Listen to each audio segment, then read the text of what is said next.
Hello बच्चों। तो अपने चैप्टर नंबर फर्स्ट है ना, जिसे रोज अपन डिस्कस करते ही हैं आते ही के प्रीवियस क्लास में क्या हुआ था। प्रीवियस क्लास में अपन डीकम्पोजिशन रिएक्शन के बारे में स्टडी कर रहे थे।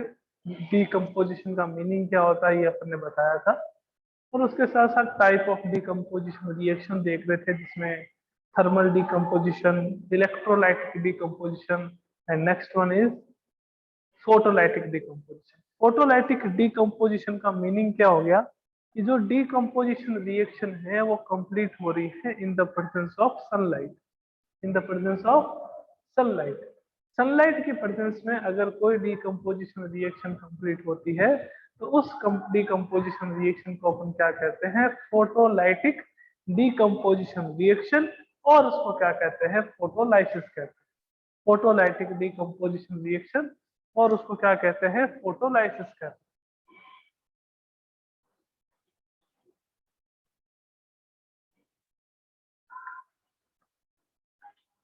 फोटोलाइटिक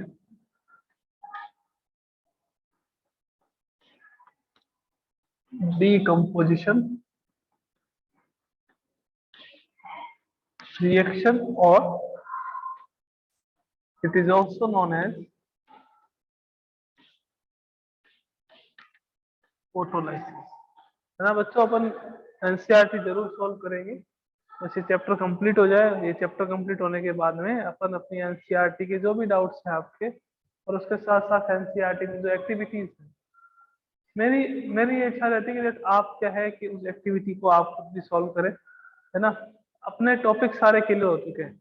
मीन्स अब आप एक्टिविटी को खुद से देख सकते हो कि आप खुद देखो कि आपको कितना आ रहा है ना। फिर उसके बाद अपन क्या है, उसको क्लास में एक एक एक्टिविटी को वापस से डिस्कस करेंगे। ठीक है, तो फोटोलाइटिक डीकम्पोजिशन रिएक्शन, और it is also known as photolysis. तो व्हाट इज फोटोलाइसिस या फोटोलाइटिक डीकम्पोजिशन रिएक्शन? जो कंप्लीट होती हो that decomposition reaction which is completed in the presence of sunlight, in the presence of sunlight are known as photolytic decomposition reaction. That decomposition reaction which is completed in the presence of sunlight known as photolytic decomposition reaction. और we can also define this reaction कि अगर कोई substance अपने constituent substance में dissociate हो रहा है in the presence of sunlight, तो उसको अपन क्या कहते हैं, फोटोलाइसिस और photolytic decomposition reaction. For example अपने पास क्या आ जाता है, लाइक ये है AgBr। AgBr it is known as silver bromide. It is known as silver bromide. अगर आप इसको सनलाइट की प्रेजेंस देते हो तो सनलाइट की प्रेजेंस में ये डिसोशिएट हो जाता है 2Ag plus Br। 2Ag plus Br2। तो रिएक्शन किसकी प्रेजेंस में कंप्लीट हो रही है, सनलाइट की प्रेजेंस में कंप्लीट हो रही है। और यहाँ पे क्या हो रहा है, डीकम्पोजिशन। आप ये देखें इस रिएक्शन में हो क्या रहा है, ये AgBr एक कंपाउंड था, इस एक कंपाउंड से 2 न्यू कंपाउंड का फॉर्मेशन हो गया। एक तो Ag मिल गया, एक आपको Br2 मिल गया, यानी कि यहाँ पे क्या हो रहा है, डीकम्पोजिशन। अब ये जो डीकम्पोजिशन है वो किसकी प्रेजेंस में कंप्लीट हो रहा है, सनलाइट की प्रेजेंस में कंप्लीट हो रहा है। किसकी प्रेजेंस में कंप्लीट हो रहा है, सनलाइट की प्रेजेंस में। तो अगर डीकम्पोजिशन कंप्लीट हो in the presence of sunlight, तो उस रिएक्शन को, उस केमिकल रिएक्शन को अपन क्या कहते हैं, फोटोलाइटिक डीकम्पोजिशन रिएक्शन, और क्या कह देते हैं, फोटोलाइसिस कह देते हैं। तो ये सारे अपने पास पार्ट थे किसके, डीकम्पोजिशन रिएक्शन के। तीनों पार्ट अपन ने डिस्कस कर लिए। आज अपन third type of reaction discuss करेंगे, which one is displacement reaction. कौन सी रिएक्शन है, डिस्प्लेसमेंट रिएक्शन। आइए देख, displacement reaction.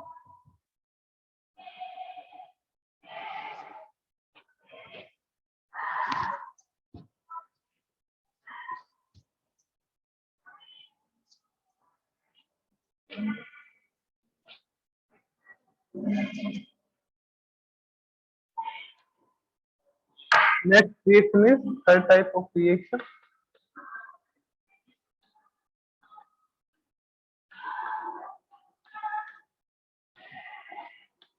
displacement reaction.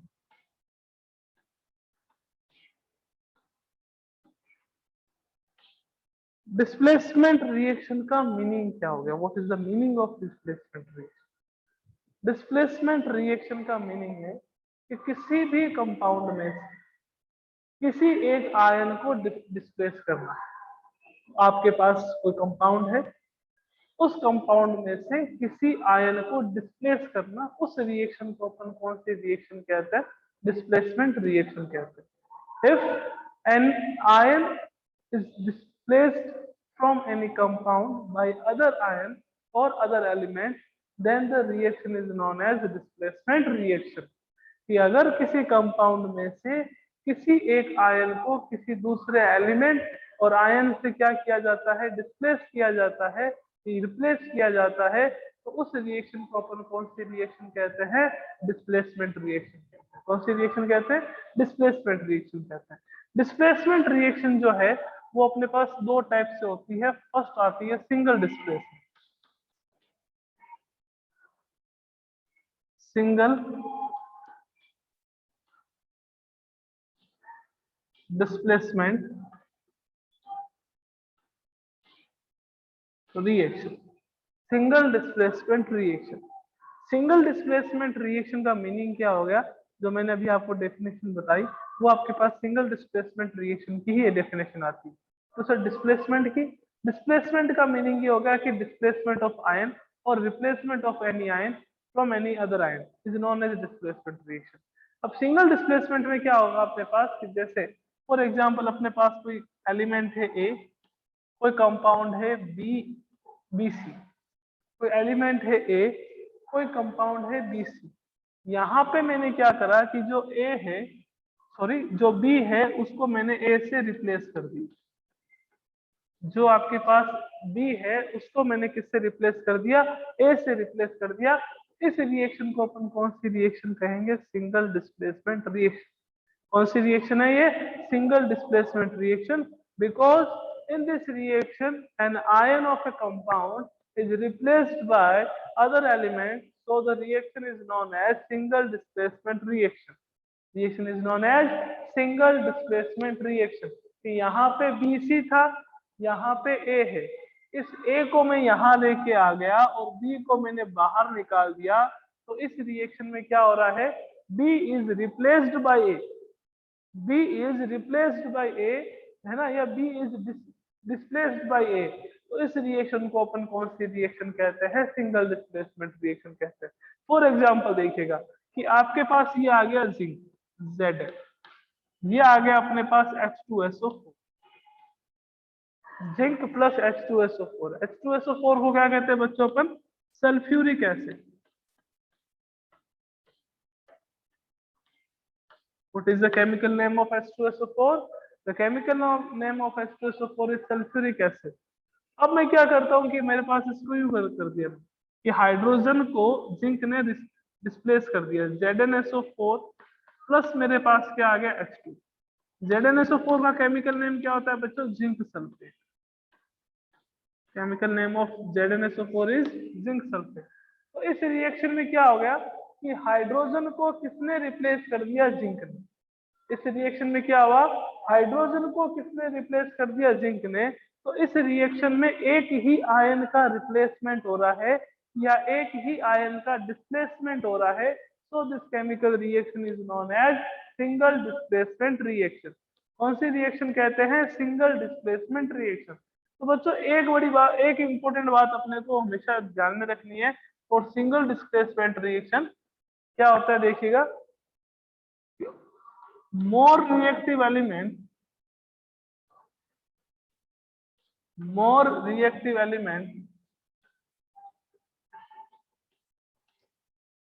can displace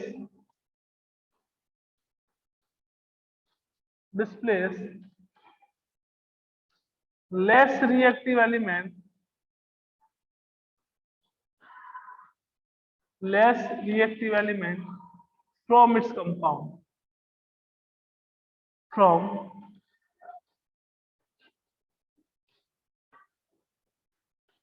its compound। More reactive element can displace less reactive element from its compound। Means कि आपके पास तो displacement reaction है, किसके बीच में करवा रहे हो, ए और बी सी के बीच में करवा रहे हो। अगर बी जो है वो ए से लेस रिएक्टिव होगा, या यूं कह सकता हूं if A is more reactive than B, A is more reactive than B, तो ही ये ए क्या कर सकता है, बी को रिप्लेस कर सकता है, अदरवाइज ये बी को रिप्लेस नहीं करेगा।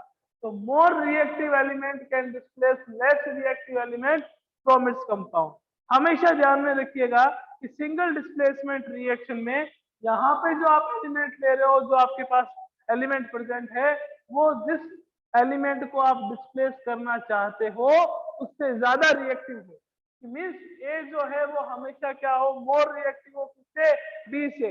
अगर लेस रिएक्टिव होगा तो लेस रिएक्टिव होगा तो डिस्प्लेस नहीं करेगा।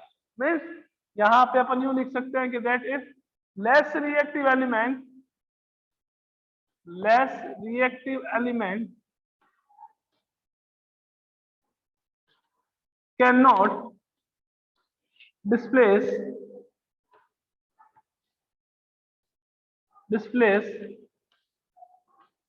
more reactive element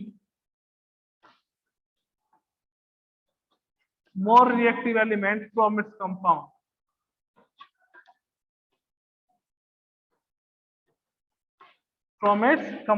मीन्स ये रिएक्शन तो आप करवा सकते हो, बट अगर आपके पास यूं आ जाए कि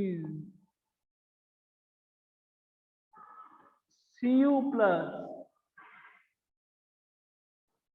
ZnSO4, तो ये रिएक्शन ही कंप्लीट नहीं होगी। कि सर क्यों नहीं होगी, because zinc is more reactive than copper, और मैंने क्या कहा कि less reactive element can not displace more reactive element from its compound. यहाँ पे मोर रिएक्टिव कौन सा है, जिंक, लेस रिएक्टिव कौन सा है, कॉपर। तो कॉपर जिंक को डिस्प्लेस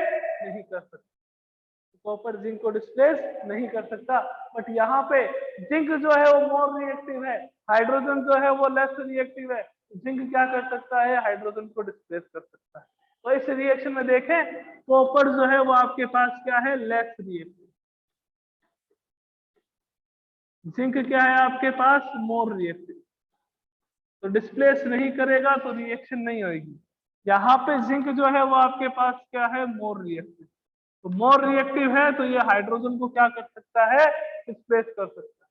कि चलो सर आपकी सारी बातें हमने मान ली, कि हमने ये भी मान लिया कि that more reactive element can displace less reactive element from its compound, कि जो मोर रिएक्टिव एलिमेंट होगा वो ही हमेशा डिस्प्लेस करेगा। हमने ये भी बात मान ली कि that less reactive element can not displace more reactive element, जो लेस रिएक्टिव एलिमेंट होगा वो मोर रिएक्टिव एलिमेंट को डिस्प्लेस नहीं करेगा। हमने ये भी बात मान ली, बट आप हमें ये एक बात बता दो कि हमें कैसे पता चलेगा कि कौन सा मोर रिएक्टिव है, कौन सा लेस रिएक्टिव है। तो आइए आपको कैसे पता चलेगा, अभी 2 मिनट में बताया, 2 ही मिनट में बता देते हैं कैसे पता चलेगा। देखो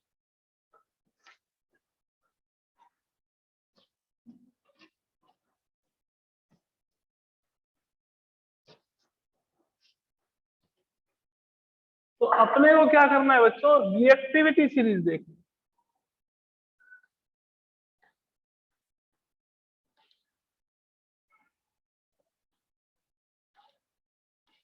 रिएक्टिविटी सीरीज, अब रिएक्टिविटी सीरीज क्या कहते हैं, देखो सबसे पहले आता है अपने पास पोटेशियम, सबसे पहले अपने पास क्या आता है, पोटेशियम।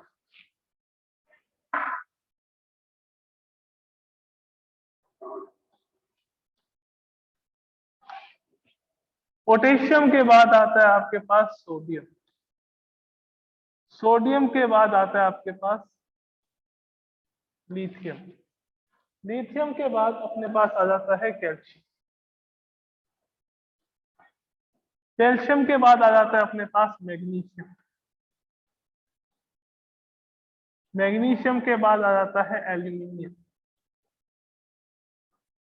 एल्यूमिनियम के बाद आ जाता है आपके पास जिंक, जिंक के बाद आपके पास आ जाता है आयरन, आयरन के बाद क्या आ जाता है टिन, टिन के बाद क्या आ जाता है अपने पास लेड, ठीक है ना। इनके बाद क्या आ जाता है लेड। लेड के बाद क्या आ जाता है हाइड्रोजन। लेड के बाद क्या आ जाता है अपने पास हाइड्रोजन। हाइड्रोजन जो है उसके बाद अपने पास आ जाता है कॉपर। कॉपर के बाद क्या आ जाता है अपने पास, कॉपर के बाद आपके पास आ जाता है सिल्वर। सिल्वर के बाद क्या आ जाता है बच्चों अपने पास मरकरी। मरकरी के बाद क्या आ जाता है बच्चों अपने पास गोल्ड। ये रिएक्टिविटी सीरीज है। ये सर कैसे है एक बार एक्सप्लेन कर देंगे, आइए देखते हैं कि आपके पास जो सबसे ऊपर यानी कि सबसे पहले लिखा है पोटेशियम, ये मोस्ट रिएक्टिव होगा। ये क्या होगा अपने पास मोस्ट रिएक्टिव। जो मैंने गोल्ड लिखा है ये गोल्ड आपके पास क्या होगा लीस्ट रिएक्टिव।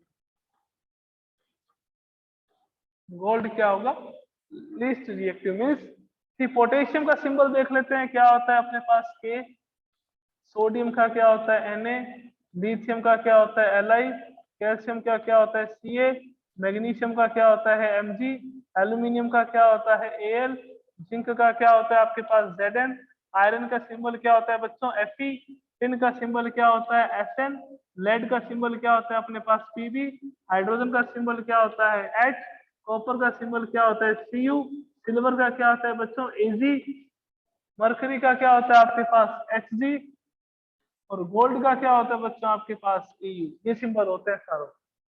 तो अगर आप पोटेशियम से नीचे की ओर जाते हैं यानी कि यहां तक जाते, यहां तक जाते हो गए तो यहाँ पे रिएक्टिविटी हमेशा क्या होगी decrease. Reactivity will always be decrease means सबसे ज्यादा रिएक्टिव अपने पास क्या होगा पोटेशियम, सबसे कम रिएक्टिव अपने पास क्या होगा गोल्ड। यानी कि किसी भी कंपाउंड की रिएक्शन अगर आप पोटेशियम के साथ करवा देते हो, किसी भी कंपाउंड की रिएक्शन अगर आप पोटेशियम के साथ करवा देते हो तो पोटेशियम उसमें से कैटायन को रिप्लेस कर देगा। पोटेशियम उसमें से क्या करेगा कैटायन को रिप्लेस कर देगा because potassium is the most reactive element. Means अगर आप रिएक्शन करवाते हो कि मैंने रिएक्शन जैसे अभी करवाई कि मैंने करवाई जिंक, जिंक की मान लीजिए कि मैंने कॉपर सल्फेट के साथ करवाई, CuSO4 is known as copper sulphate. क्या कहते हैं इसको कॉपर सल्फेट कहते हैं CuSO4। जिंक की रिएक्शन मैंने कॉपर सल्फेट के साथ करवाई। अब देखो जिंक और कॉपर में से ज्यादा रिएक्टिव कौन सा है, जिंक पहले आ रहा है कॉपर बाद में आ रहा है। मीन्स जिंक और कॉपर में से जिंक इज मोर रिएक्टिव और कॉपर इज लेस रिएक्टिव। तो जिंक जो है वो कॉपर से ज्यादा रिएक्टिव है तो ये क्या करेगा कॉपर को डिस्प्लेस कर देगा। ZnSO4 प्लस किसका फॉर्मेशन हो जाएगा Cu का। अब जैसे मैंने एक और एग्जांपल आपको बताया था कि ये रिएक्शन को मैं रिवर्स कर दूं, Cu प्लस ZnSO4 कॉपर की रिएक्शन जिंक सल्फेट के साथ करवा दी। अब बताओ कॉपर इज मोर रिएक्टिव और less reactive. Sir reactivity series के अकॉर्डिंग तो कॉपर इज लेस रिएक्टिव। अगर कॉपर लेस रिएक्टिव है तो ये जिंक को रिप्लेस करेगा कि सर जी नहीं करेगा, नहीं करेगा तो रिएक्शन नहीं होगी। समझ गई बात, तो रिएक्शन नहीं होगी। तो हमेशा मोर रिएक्टिव जो एलिमेंट होगा वो किसको रिप्लेस करता है लेस रिएक्टिव एलिमेंट को। इस रिएक्शन को अपन कौन सी रिएक्शन कहते हैं single displacement reaction. This reaction is known as single displacement reaction. Okay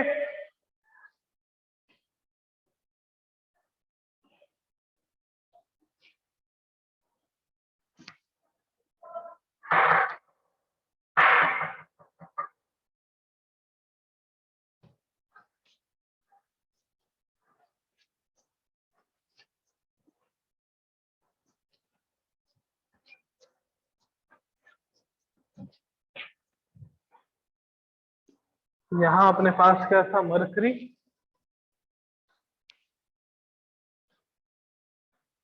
symbol क्या होता है मरकरी का Hg। यहाँ अपने पास क्या था गोल्ड है ना। मैंने कहा गोल्ड जो है वो क्या होता है लीस्ट रिएक्टिव। अब फॉर एग्जांपल आपके पास आ गया कि zinc plus FeSO4, what will be the product. आपके पास आ गया K plus NaCl, what will B product, है ना। आपके पास आ गया जिंक प्लस Al2SO4 का whole thrice, what will be the product. आपके पास आ गया copper plus FeSO4, what will be the product. ये 4 रिएक्शन है, मैंने कहा इन चारों रिएक्शन को कंप्लीट करो। जिंक है, जिंक की रिएक्शन आप FeSO4 के साथ करवा रहे हो। सेकंड में पोटेशियम की रिएक्शन आप NaCl के साथ करवा रहे हो, यानी कि सोडियम क्लोराइड के साथ करवा रहे हो। थर्ड रिएक्शन है जिंक की रिएक्शन एल्यूमिनियम सल्फेट के साथ करवा रहे हो Al2SO4 होल साइज के साथ। और फोर्थ क्या है कि आप कॉपर की रिएक्शन फेरस सल्फेट के साथ करवा रहे हो और आइडेंटिफाई द प्रोडक्ट कि कौन सा प्रोडक्ट मिलेगा। ओके, तो आइए देखते हैं। फर्स्ट रिएक्शन देखिएगा। फर्स्ट रिएक्शन आप किसके साथ करवा रहे हो, जिंक की रिएक्शन किसके साथ करवा रहे हो, FeSO4 के साथ। जिंक किसके साथ रिएक्ट कर रहा है, FeSO4 के साथ। तो देखो ये आपके पास जिंक है, ये आपके पास Fe है। जिंक और आयरन, जिंक आयरन से ऊपर आ रहा है, जिंक आयरन से ऊपर आ रहा है, मींस इस रिएक्शन में zinc is more reactive, zinc is more reactive then iron, zinc is more reactive then Fe। तो ये क्या करेगा, Fe को डिस्प्लेस कर देगा और प्रोडक्ट आपके पास क्या हो जाएगा, ZnSO4 plus Fe। ZnSO4 plus क्या आ जाएगा अपने पास, Fe। इसमें देखिएगा potassium plus NaCl, K plus NaCl, यानी कि आपके पास कैटायन ही डिस्प्लेस होंगे अभी, तो बिकॉज अपन कैटायन की बात कर रहे हैं। पोटेशियम सोडियम से पहले आता है, पोटेशियम सोडियम से पहले आता है। तो सेकंड रिएक्शन की बात करें that potassium is more reactive, potassium is more reactive. तो पोटेशियम ज्यादा रिएक्टिव, तो अपने पास क्या है, KCl प्लस क्या आ जाएगा अपने पास। थर्ड रिएक्शन देखिए, थर्ड रिएक्शन में क्या है, जिंक है, Zn है और क्या है आपके पास, एल्यूमिनियम। जिंक है और जिंक के साथ क्या अपने पास, एल्यूमिनियम है। एल्यूमिनियम कहाँ आता है, ये जिंक कहाँ आता है, ये रहा। मीन्स थर्ड रिएक्शन में अगर अपन बात करें तो aluminium is more reactive, aluminium जो है वो ज्यादा रिएक्टिव है। अब एल्यूमिनियम ज्यादा रिएक्टिव है, जिंक कम रिएक्टिव है, zinc is less reactive than aluminium. तो ये जिंक जो है वो एल्यूमिनियम को रिप्लेस करेगा, नहीं करेगा, करेगा नहीं करेगा, because zinc is less reactive than aluminium. तो ये रिएक्शन नहीं होगी, तो ये रिएक्शन क्या क्या नहीं होगी, कंप्लीट ही नहीं होगी। ठीक है, फोर्थ वन देखिएगा, कॉपर प्लस FeSO4, यानी कि Cu है और Fe है। ओके, Cu है और क्या है आपके पास, Fe है। कॉपर कहाँ है, ये रहा कॉपर। Fe कहाँ है, ये रहा Fe। तो अपने को पता है इस रिएक्शन में रिएक्टिविटी सीरीज के according that Fe is more reactive, Fe is more reactive. Fe जो है वो ज्यादा रिएक्टिव है, Fe ज्यादा रिएक्टिव है, क्या है, ज्यादा रिएक्टिव। कॉपर क्या है, लेस रिएक्टिव। लेस रिएक्टिव कभी डिस्प्लेस करते हैं, नहीं करते, तो रिएक्शन ये भी कंप्लीट नहीं होगी, because copper is less reactive than iron. So copper can not be displace Fe from its compound, है ना। और ऊपर वाले रिएक्शन में क्या आ रहा था, फर्स्ट में zinc is more reactive then Fe, so zinc can replace Fe from its compound. और लास्ट वाले में क्या आ रहा था, copper is less reactive than Fe, so copper can not.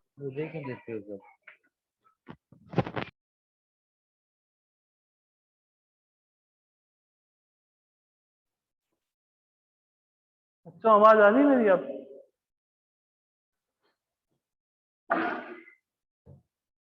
तो बच्चों ये अपने पास थी सिंगल डिस्प्लेसमेंट रिएक्शन, जहां पे एक ही कंसेप्ट ध्यान में रखना है, तो दैट जो ज्यादा रिएक्टिव होगा कम रिएक्टिव को डिस्प्लेस कर देगा। बस इतना सा कंसेप्ट ध्यान में रखना है, सारी बातें क्लियर हो जाएगी अपनी, कभी कोई दिक्कत आएगी नहीं इस टाइप की chemical reaction. Reactivity series learn होगी तो कोई दिक्कत नहीं, तो बहुत छोटी सी है, इजीली अपन लर्न कर सकते हैं।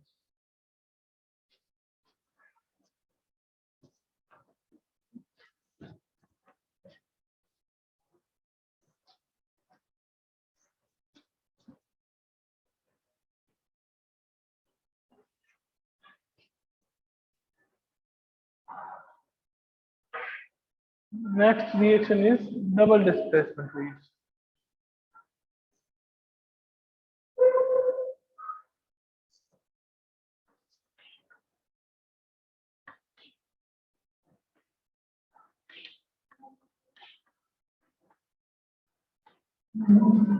Double displacement reaction. What is double displacement reaction? When displacement reaction is happen between two different compounds. जब दो डिफरेंट कंपाउंड हो आपके पास, उसके बीच में किसी एक आयन का डिस्प्लेसमेंट हो जाए, तो डिस्प्लेसमेंट का मीनिंग अपने को पता होना चाहिए। डिस्प्लेसमेंट का मीनिंग क्या हो गया? Displacement of any ion, either cation और एनायन, है ना, कैटायन भी हो सकता है और एनायन भी हो सकता है। तो displacement reaction is present between two different compounds. अगर एक एलिमेंट और एक कंपाउंड के बीच में हो रही थी तो उस रिएक्शन को अपन कहते थे single displacement reaction. Double displacement में क्या होगा कि दो डिफरेंट कंपाउंड होंगे, उनके बीच में आयंस का एक्सचेंज होगा, उस केमिकल रिएक्शन को अपन कौन सी रिएक्शन कहते हैं? Double displacement reaction. For example देखिएगा कि आपके पास आ गया NaCl प्लस AgNO, NaCl और AgNO3 दोनों का एक्वस सॉल्यूशन। इसको पहले भी शायद अपन डिस्कस कर चुके हैं। NaCl प्लस AgNO3 दो डिफरेंट सॉल्यूशन का, दो डिफरेंट कंपाउंड का एक्वस सॉल्यूशन अपने पास प्रेजेंट। उसकी अपन ने रिएक्शन करवाई, रिएक्शन करवाने पे आपको क्या मिला? AgCl प्लस आपको क्या मिला? NaNO।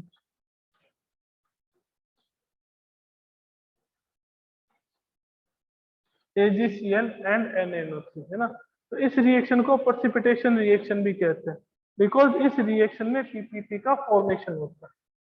इसका फॉर्मेशन होता है प्रेसिपिटेट का, पीपीटी का फॉर्मेशन होता है। तो this reaction is also known as precipitation reaction. किसके बीच में कंप्लीट होगी reaction? When two compounds, two different compounds react with each other, then उसमें हमेशा क्या होगा? आयंस का एक्सचेंज होगा। React with each other then ions are exchange, ion का क्या होगा? एक्सचेंज होगा। यहाँ पे आपके पास कैटायन कौन सा था? Na, एनायन कौन सा था? Cl। कैटायन कौन सा था? Ag, एनायन कौन सा था? NO3। यहाँ पे कैटायन कौन सा हो गया? Ag, एनायन कौन सा हो गया? C। तो आयंस का क्या हो रहा है? डिस्प्लेसमेंट हो रहा है टू डिफरेंट कंपाउंड्स में। तो इस टाइप की केमिकल रिएक्शन को डबल डिस्प्लेसमेंट रिएक्शन, और इसको अपन क्या कहते हैं? प्रेसिपिटेशन रिएक्शन, बिकॉज यहाँ पे पीपीटी का फॉर्मेशन होता है। क्योंकि मैंने आपको बताया था कि अगर दो डिफरेंट सॉल्यूशन को आप मिक्स करोगे एक साथ, तो मिक्स करने पे क्या होगा? एक कंपाउंड तो आपके पास वाटर में सॉल्युबल होगा और दूसरा कंपाउंड जो है वो वाटर में कम सॉल्युबल होगा या इनसॉल्युबल होगा। तो जो लेस सॉल्युबल हो या जो इनसॉल्युबल हो, वो हमेशा प्रेसिपिटेट का फॉर्मेशन करता है, यानी कि नीचे की ओर डिपॉजिट हो जाता है, और जो मोर सॉल्युबल हो उसका वो हमेशा अपने एक्वस सॉल्यूशन में रहता है। तो इस रिएक्शन में हमेशा प्रेसिपिटेट का फॉर्मेशन होगा। तो this reaction is also known as precipitation reaction और डबल डिस्प्लेसमेंट रिएक्शन। ओके, तो बच्चों डिस्प्लेसमेंट रिएक्शन अपनी कंप्लीट हुई। कौन कौन सी हो गई? कॉम्बिनेशन हो गया, डिकम्पोजिशन हो गया, डिकम्पोजिशन के पार्ट्स हो गए, डिस्प्लेसमेंट हो गए। कल की क्लास में अपन डिस्कस करेंगे रेडॉक्स रिएक्शन। कौन सी रिएक्शन डिस्कस करेंगे? रेडॉक्स रिएक्शन डिस्कस करेंगे। ओके, मिलते हैं कल की क्लास में। Thank you and bye.